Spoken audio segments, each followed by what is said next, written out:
pertemuan kita hari ini untuk mata kuliah fisiologi. Selamat siang. Siang. Semua. Siang. Ya, hari ini kita akan lanjut dengan presentasi kelompok 4 karena hari ini adalah pertemuan yang 4 untuk mata kuliah fisiologi hewan. Jadi saya berharap semuanya bisa mengikuti perkuliahan dengan baik dan benar.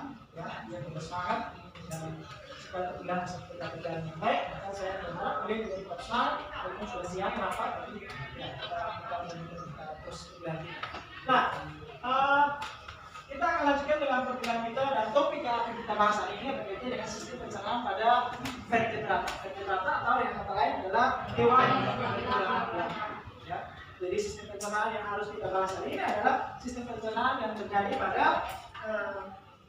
reptil, aves, mamalia, kemudian amfibi, dan satu lagi adalah ruminansia. Ya. Nah, dalam fisiologi hewan ini perlu penting sekali kita mempelajari sistem pencernaan pada setiap makhluk hidup itu karena tentunya itu ada satu hal yang menarik. Karena kita tahu bahwa hewan itu kan ada yang dari tingkat tertinggi sampai pada tingkat terendah. Nah, dari tingkat tertinggi sampai terendah itu pasti dia punya susunan sistem pencernaan yang berbeda pula. Saya kasih contoh saja antara filum ruminansia, antara spesies yang satu saja, kayak sapi dan kerbau saja, itu sudah punya susunan yang berbeda. Apalagi kalau kita bicara dalam konteks tingkatan misalnya antara bakteri atau organisme vertebrata lain, dan bagaimana proses pencernaannya mereka dengan proses pencernaan dari pada vertebrata. Nah ini sesuatu yang menarik dan penting untuk kita pelajari di dalam fisiologi sehingga itu untuk wawasan kita. Ya. Antara manusia dengan organisme lain saja sudah atau hewan yang lain saja sudah berbeda. Antara manusia dengan ruminansia saja sudah berbeda dalam hal susunan sistem pencernaan. Nah ini sangat penting untuk kita ketahui dan kita pelajari bersama. Nah, perlu saya sampaikan bahwa sampai pembelajaran mata kuliah hari ini yang terkait dengan sistem pencernaan pada vertebrata, yaitu adalah mahasiswa mampu menentukan susunan dan fungsi faal hewan dalam membangun konsep pemahaman, ya, komponen biotik sesuai dengan prinsip ya, dasar metabolisme makhluk hidup yang terstruktur. Itu sub capaian makhluk hidup kita.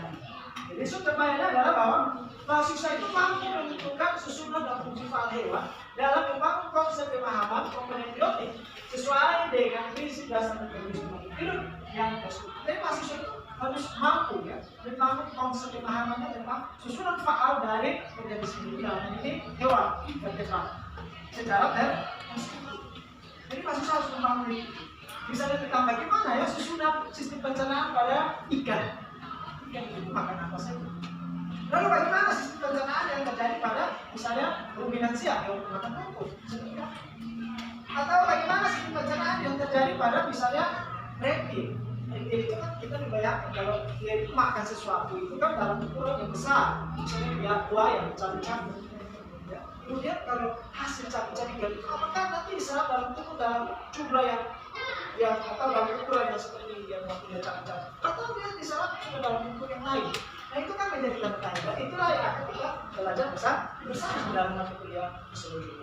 Nah itu adalah CPMK. Sedangkan sub CPMK dari mata kuliah atau topik hari ini adalah mahasiswa mampu merinci dan mengidentifikasi, mendeskripsikan organ atau susunan dan mekanisme sistem pencernaan dari vertebrata. Itu adalah sub CPMK. Itulah yang harus kita capai. Ya. Jadi kita belajar ini supaya apa? Oh supaya saya tahu apa susunan sistem pencernaan dari vertebrata dalam hal ini misalnya pada reptil itu seperti apa, pada amfibi itu seperti apa, pada pisces itu seperti apa, kemudian pada aves itu seperti apa, dan ruminansia itu. Jadi kira-kira seperti apa? Itu adalah sulit cakap yang harus. Jadi saya berharap setelah kita kuliah fisiologi hewan ini, kalian tahu oh susunan dan urutan sistem pencernaan pada ikan itu seperti apa. Bedanya dengan susunan dan sistem pencernaan pada ruminansia itu kayak apa? Yang termakan rumput dengan yang di ikan yang hidup di air itu susunan beda pencernaan seperti apa. Nah itu yang saya harapkan atau itulah yang harus kita capai setelah kita belajar tentang sistem pencernaan pada vertebrata. Belum lagi kalau kita bicara tentang sistem pencernaan pada vertebrata yang tidak bertulang belakang. Nah itu apa lagi? Nah jadi kali ini kita fokuskan dulu kepada sistem pencernaan vertebrata. Dalam ini filum Pisces, amfibi, reptil, apes, dan bumi. 5 film itu yang harus dibagi. Sehingga kalau dari sini kita bisa bandingkan antara ikan seperti apa, hewan termakan rumput seperti apa, apes atau ayam seperti apa, kemudian reptil seperti apa. Nah itu yang harus kita kembali. Nah itu harapan. Jadi kita harus kuliah ini jangan hanya hari ini kita belajar sistem pencernaan pada vertebrata. Dengan habis sistem berarti ada satu ilmu yang kita dapat. Langsung. Ya, bisa paham ya? Yang harus kita belajar hari ini. Ya, nah itu penting. Itu sangat penting dalam kita pelajari dalam mata kuliah fisiologi hewan dan kaitannya dengan pencernaan pada vertebrata. Ya, oleh karena itu hari ini kelompok 4 sudah presentasi dan siap untuk presentasi. Tapi sebelum mereka presentasi, ya, kita persilakan mereka presentasi. Saya kembali ingatkan terkait dengan sistem penilaian. Bahwa dalam mata kuliah ini sistem penilaiannya adalah bagaimana menilai kemampuan soft skill dan hard skill. Jadi kita ini kan saya sudah kasih tahu dari pertemuan sebelumnya bahwa kita ini tidak ada tes tertulis, tetapi penilaian itu berdasarkan instrumen yang saya sudah sampaikan sejak awal pertemuan di pokok kuliah. Nah instrumen itu kan mencakup soft skill dan hard skill, yaitu semacam kayak kemampuan berbahasa Indonesia saat presentasi, kemampuan menyajikan materi, kemampuan membuat makalah, kemampuan untuk mencari materi yang dalam merumuskan makalah, yang kemudian kemampuan membuat PowerPoint, kemampuan presentasi, kemampuan mampu menggunakan bahasa Indonesia yang baik dan benar, kemampuan menjawab, kemampuan bertanya, itu masuk dalam proses penilaian. Jadi lagi saya ingatkan kepada kelompok 4 bahwa poin-poin itu perlu diperhatikan saat presentasi karena itulah yang akan menentukan nilai dan penilaian itu sesuai dengan kriteria penilaian yang sudah diberikan saat kelompok. Jadi tolong kelompok perhatikan. Nah, metode yang kita gunakan tentunya adalah metode kronologis pendidik, bagaimana kita bisa belajar dari sebuah konteks, kemudian kita hubungkan kepada contoh-contoh yang ada di lingkungan kita. Semacam kayak misalnya kita jalan-jalan, kita menemukan antara kotoran sapi dan kotoran kuda. Ternyata antara kotoran sapi dan kotoran kuda itu memiliki tekstur yang berbeda. Lalu itu apa? Nah, nanti saya kasih tahu bahwa setelah kuliah ini, kalian sudah proyek proyek. Jadi kalian 5 orang kelompok 4 ini nanti masing-masing akan pulang dan mengumpulkan kotoran hewan dari 5 film, dari ruminansia, dari hewan makan rumput, dari ikan, kotorannya dikumpulkan ya, masing-masing orang satu orang. Kemudian dari ikan, dari ruminansia, kemudian dari reptil, dari apes, dan dari amfibi. Kotorannya kamu kumpulkan, lalu kamu analisa, lalu jelaskan. Itu tugas teman. Ini saya kelompok 4. Ya, jadi nanti itu setelah dilakukan proyek itu dianalisa, dibahas, dibuat dalam makalah, lalu kita menjadi tugas teman, siap untuk presentasi. Ya, jadi itu proyeknya itu. Jadi dalam pengalaman kehidupan sehari-hari kita bisa mengerti kenapa ini kotoran sapi ini kok teksturnya berbeda dengan kotoran dari kuda. Kotoran kuda itu kan seratnya lebih banyak, rumput itu kan kasar-kasar, ya, feses yang dikeluarkan itu berbeda. Nah, berarti ada sesuatu ya. Nah ini yang harus kita jadikan sebagai pengalaman kehidupan sehari-hari kita, lalu kita bisa bawa ke dalam teori yang kita belajar di kampus. Nah ini tugas kita. Ya, itu ya. Jadi saya tekankan lagi sekali lagi bahwa ingat kita punya sistem penilaian yang berbeda. Nah, untuk supaya maksimal, silakan. Dan itu juga ditentukan oleh kalian, bukan saya yang menentukan. Nah, kemampuan kamu saat presentasi dan juga kemampuan kamu saat menjelaskan, itulah poin untuk nilai kamu. Ya, jadi untuk kelompok, mohon perhatikan itu sangat penting. Ya, oke. Jadi itu beberapa hal yang harus saya sampaikan supaya kalian ingat terkait penilaian, ya, terkait apa yang harus kita pelajari hari ini. Yang harus kita pelajari hari ini adalah organ dan sistem pencernaan pada vertebrata. Dalam hal ini ada ruminansia, ada Pisces, ada amfibi, ada reptil, dan ada apes. Kecil seperti apa? Nanti lebih jelas kelompok lain akan menjelaskan.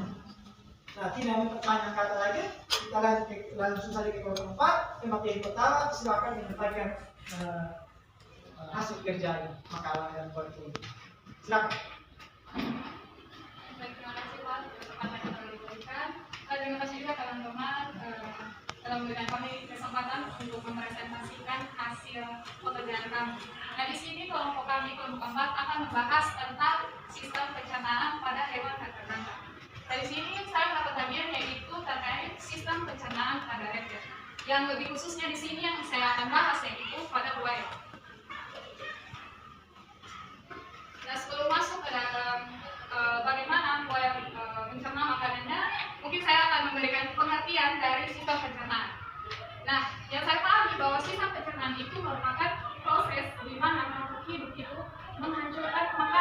dimakan untuk menjadi nutrisi bagi tubuh dan untuk dapat melakukan hidupnya di lingkungan tempat dia berada. Oke, baik. Jadi di sini kita ketahui bersama bahwa buaya ini merupakan hewan pemakan daging atau yang disebut dengan karnivora.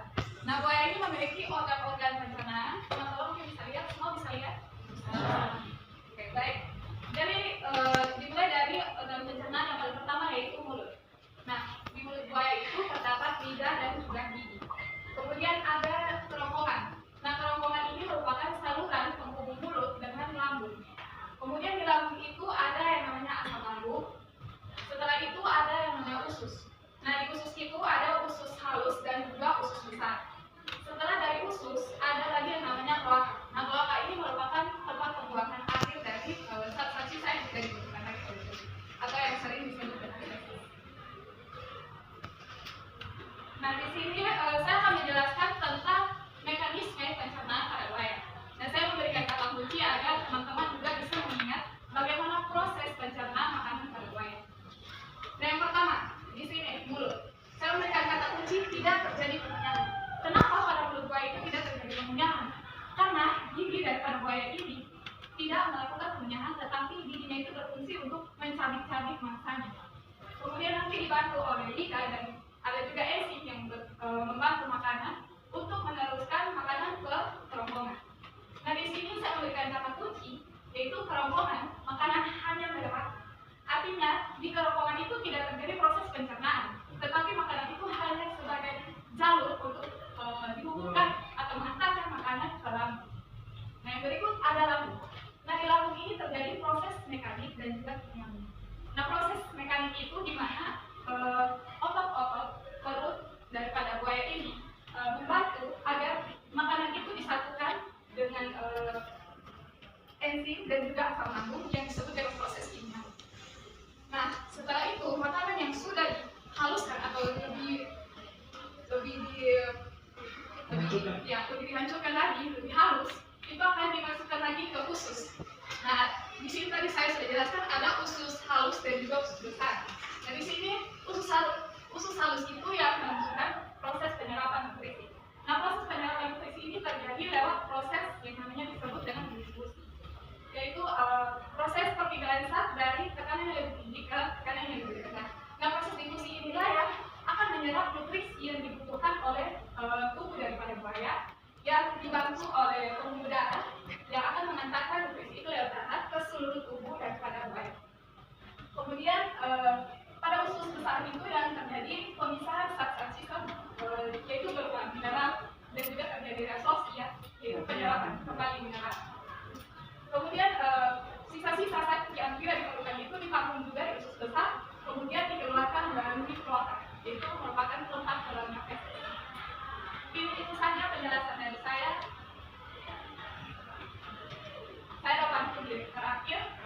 Di kebun binatang ada buaya, ada juga berdewasa. Untuk semuanya, sekian dan terima kasih. Kita masuk ke sesi pertanyaan. Silakan ya dari masing-masing kelompok, teman-teman dari kelompok berapa yang membuat presentasi, dari kelompok yang lain. Ya, teman-teman mau bertanya tentang apa? Ya, silakan. Jadi ada hal yang mau ditanyakan terkait dengan uraian penjelasan sistem pencernaan dari Red tadi, ya, bisa kita sampaikan. Silakan. Ya. 3 orang, 4 orang. Nama? Perkenalkan, nama saya Desi Kusnaini. Saya dari kelompok 3. Saya ingin bertanya kepada teman yang presentasi mengenai pertanyaan saya, yaitu hormon apa saja yang berperan dalam sistem pencernaan reptil. Hormon dan bisa saja selain hormon, tapi ada kelainan apa saja. Ya. Jadi sempat di sini tentang enzim. Ada enzim apa yang turut berperan? Bisa. Jadi selain ada hormon, ada enzim apa saja, dan itu ada di organ mana? Nah, di lambung pasti ada yang namanya asam lambung atau ACL, itu pembentukan lambung. Apalagi kalau kita tahu ya buaya itu makannya seperti apa, dan pasti dalam proses pencernaannya itu ada psikoproses yang panjang. Buaya itu kan tidak seperti manusia, dia harus punya 12 kali sampai habis. Dia cabik-cabik, dia punya makanan masih dalam ukuran yang besar, dia tenang. Nah, tapi di dalamnya dia mengalami proses. Oke. Masih ada lagi satu pertanyaan? Sudah lagi pertanyaan? Terserah, mau menanya tentang apa saja. Sudah. Mungkin di mulut apa yang mau ditanyakan? Silakan satu lagi. Satu lagi pertanyaan. Angkat tangan saja, coba. Ya, ada yang mau ditanyakan. Silakan. Ada yang mau ditanyakan? Ya. Nama siapa? Mau bertanya kepada? Perkenalkan, nama saya Loli Rindu. Saya mau bertanya kepada materi. Apakah ada gangguan pada proses pencernaan pada buaya? Kalau selama ini kita pelajari itu kan manusia ya, ada penyakit kepol, pada usus, ya, terjadi gangguan pada lambung. Bagaimana dengan buaya? Pada buaya itu ada. Kita di sini beda ya. Kalau di luar itu hewan-hewan itu ada dokter, mereka itu ngomong. Jadi jangankan anjing atau kucing, hewan-hewan seperti ini juga ada dokter. Jadi di kebun binatang seperti itu ada. Jadi mereka mengecek makanan yang dikasih pun harus bersih dan artinya makanan itu tidak ada bahan lebih penyakit yang bisa saja merugikan hewan peliharaan. Dan itu dikontrol semua. Nah ini pertanyaan yang bagus. Masih ada lagi penanya tentang sistem pencernaan pada vertebrata dalam hal ini delfin, buaya. Mungkin berapa lama waktu? Nah ini ya. Jadi kan buaya itu makan. Kira-kira dia masuk ke dalam lambung. Lalu dia berapa lama berproses dari lambung sampai kepada proses penyerapan yang terjadi di usus. Nah, karena kita tahu buaya itu makan dalam susunan struktur yang masih utuh ya. Tangan itu bisa dia hanya 2 kali masuk. Kalau sampai di dalam atas seperti ular ya, dia kalau telan sesuatu itu kan dia butuh waktu berapa lama? Dia kan ular. Dia tidak dikunyah 20-30 kali, tapi itu dia langsung menelan. Saya kira ya, berapa lama dia berproses di lambung sampai pada proses di usus terjadi. Itu kira-kira pertanyaan kemarin mungkin disampaikan untuk ini. Oke, demikian dari materi pertama, kita lanjut ke materi kedua yang tidak kalah menariknya tentang ruminansi. Silakan.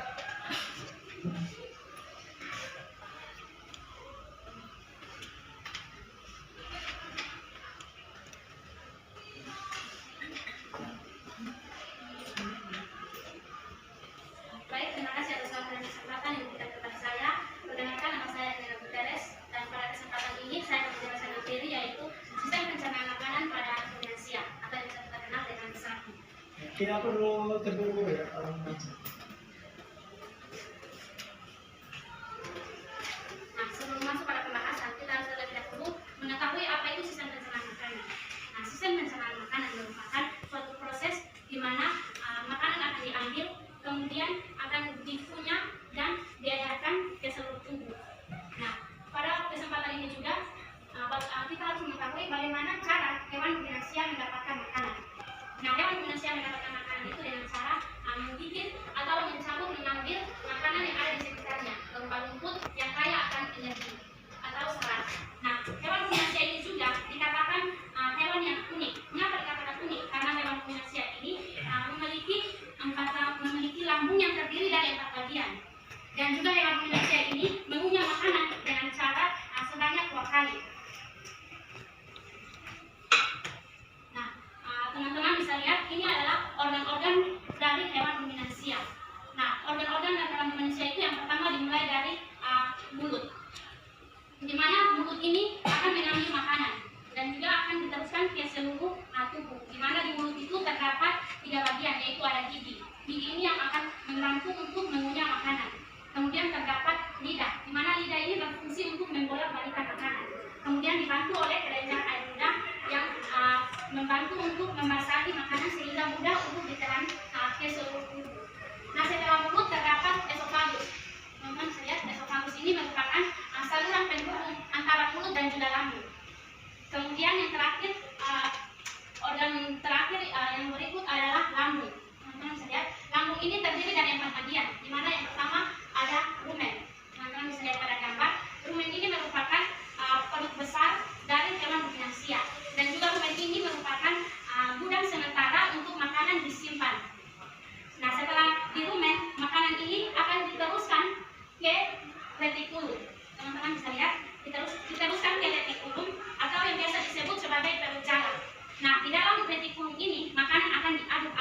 menjadi boros atau menjadi partikel-partikel kecil. Kemudian dibantu atau makanan tersebut akan dicampur dengan yang disebut dengan enzim.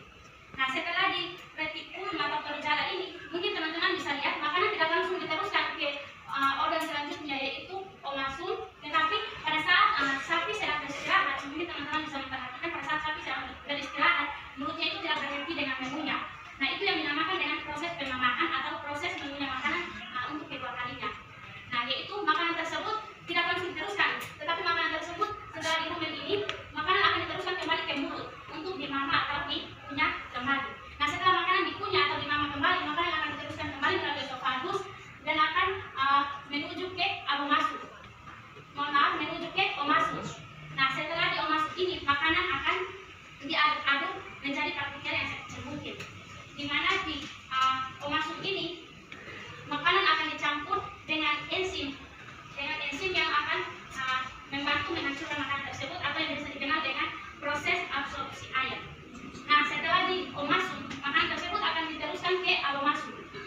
Nah, di abomasum ini merupakan perut sesungguhnya atau lambung sesungguhnya dari hewan ruminansia. Nah, di abomasum ini juga terjadilah proses pencernaan sesungguhnya, yaitu proses secara kimiawi oleh enzim yang dikeluarkan oleh dinding-dinding abomasum. Nah, setelah di abomasum, makanan tersebut akan diteruskan ke usus.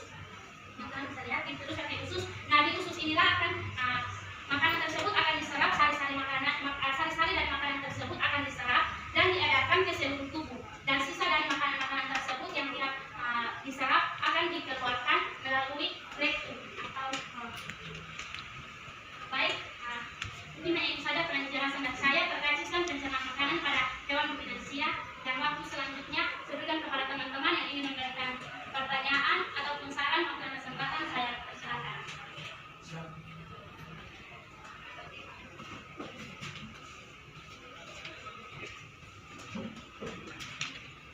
Silakan Iris.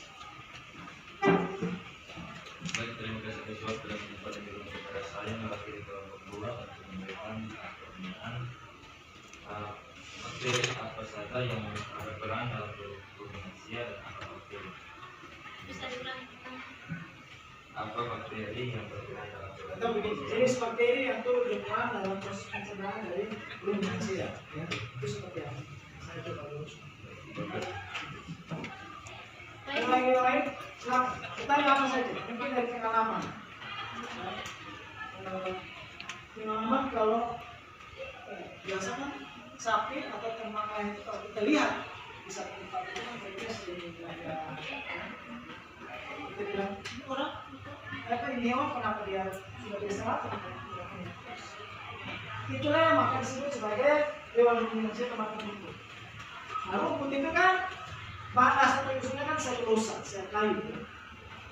Nah, proses pencernaan itu untuk bisa memunculkan selulosa pada tumbuhan atau rumput itu proses. Oleh karena itu, untuk ruminansia dilengkapi dengan tempat lahan supaya apa? Rumput yang keras karena dia mengandung selulosa itu ya bisa saja dihancurkan secara baik. Kalau hanya satu saja berarti bisa saja rumput itu atau daun-daun tumbuhan itu tidak bisa dihancurkan secara baik dan maksimal. Nah, kalau terjadi maka itu bisa saja mengganggu proses pencernaan dari ini. Ya, karena itu yang paling ada rumen, kemudian ada retikulum, ada masuk dan ada.